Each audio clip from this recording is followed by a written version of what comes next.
Se você é um frequentador do nosso quadro Área 42, você certamente viu que em diversos projetos nós utilizamos o ferro de solda para unir os componentes. Fazer uma solda de qualidade é um processo que exige um pouco de prática, mas não se trata de algo impossível. Basta ter os materiais corretos e um pouco de boa vontade para aprender. Os materiais necessários para executar uma boa solda podem ser adquiridos em qualquer loja de componentes eletrônicos. O custo não é alto e, se você for cuidadoso, terá o equipamento por muito tempo.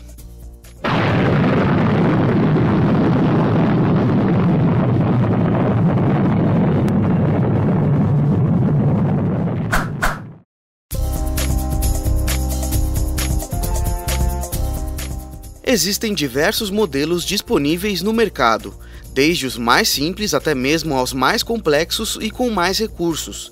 Vamos trabalhar com o modelo básico, com 30 watts de potência. Preste atenção na ponta do ferro de solda. Ela não está prateada por causa do contato com o estanho. Seu aspecto é esse por ela ser revestida com níquel. Isso garante uma solda rápida e sem falhas. A solda é formada basicamente por estanho e chumbo, além de outros componentes em menor quantidade. Por isso, é comum ouvir o termo estanhar ao se referir à solda de eletrônicos em alguns lugares. A pasta para solda serve para melhorar as superfícies que serão presas. Ela evita que a solda líquida escorra e grude onde não deveria. O ideal é utilizar um pincel pequeno para espalhar a pasta sobre os componentes. O fluxo de solda possui a mesma função que a pasta de solda, porém, ele é recomendado para a utilização em componentes eletrônicos menores, por ser líquido. Geralmente, utilizamos uma seringa para aplicar o fluxo. Caso você precise remover algum componente ou o excesso de solda de algum lugar, você pode utilizar o sugador de solda. Basta pressionar a parte de cima até travar, posicionar o equipamento no local e apertar o gatilho. A malha para dessoldar é geralmente utilizada em circuitos impressos, onde os pontos são muito próximos uns dos outros. Trata-se de uma grande quantidade de fios de cobre entrelaçados como se fossem um tecido.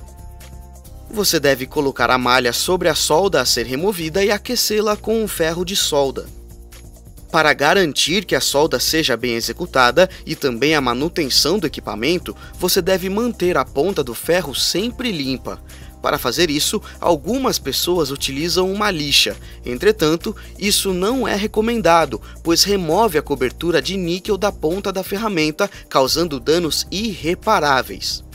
O ideal é utilizar uma esponja de aço. Outro passo importante é, após remover o excesso de solda, limpar a ponta do aparelho com uma esponja com água. Você pode utilizar uma comum, dessas de cozinha mesmo, mas sempre do lado mais macio. Agora que você já conhece todo o material, vamos ao trabalho. Depois de separar os componentes que você pretende soldar, verifique se as superfícies estão bem limpas. E isso é importante, pois o pó e a gordura prejudicam a qualidade da solda. Primeiramente, encaixamos bem os componentes na placa. Veja que a maioria possui as perninhas maiores do que o necessário. Graças a isso, você pode encaixá-los na superfície e dobrar as hastes de metal para mantê-los no lugar até que a solda seja feita. Agora passamos um pouco de pasta de solda na placa onde os componentes serão soldados. O próximo passo é remover o excesso de sujeira da ponta do ferro com a esponja de aço e posteriormente com a esponja molhada. Por fim, tocamos a região que será soldada com o ferro de solda para aquecê-la e encostamos o estanho no local. Uma pequena quantidade de solda deve escorrer para o local correto. Remova o ferro de soldar e pronto! Em poucos segundos a solda esfria e a peça está firme no lugar. Quando vamos prender itens maiores, como um fio, por exemplo, é possível estanhar o fio e o local de solda. O procedimento é o mesmo. Com um pincel, passe um pouco de pasta de solda nas duas partes que serão unidas. Logo em seguida, encoste o ferro de solda e o estanho em cada uma das peças. Depois, posicione o fio na placa onde ele será preso e com o ferro de solda derreta o estanho das duas peças de uma vez só, unindo tudo.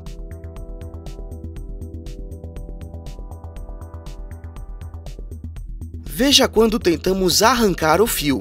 Mesmo fazendo muita força, isso não é possível. Agora vamos aprender a soldar componentes muito pequenos.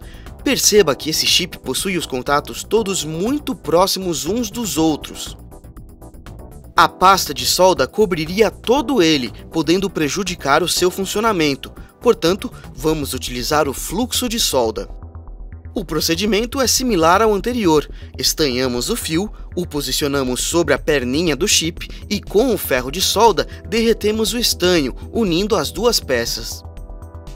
Veja esta solda, grande, desajeitada, quebradiça e sem brilho. Quando isso acontece, chamamos ela de solda fria. Além de grande demais, ela vai se quebrar em pouco tempo. O ideal é remover tudo com o sugador e refazer desde o início. Primeiramente, encostamos o ferro de solda no estanho para amolecer. Logo em seguida, posicionamos o sugador e puxamos o material derretido. Um detalhe importante: o excesso de pasta de solda deve ser removido. Para fazer isso, você pode utilizar um pedaço de papel toalha e, se precisar, um pouco de álcool isopropílico. Ao soldar os componentes, procure sempre fazer isso em um ambiente limpo e arejado, pois o material solta fumaça que pode fazer mal. Caso você esteja aprendendo a soldar, procure uma placa-mãe de um computador antiga. Ali, você deverá encontrar uma infinidade de componentes que podem ser removidos e soldados novamente. Isso é muito útil para aperfeiçoar a sua técnica. Em pouco tempo, você estará fazendo soldas profissionais. Não deixe de conferir o artigo completo e até o próximo Área 42.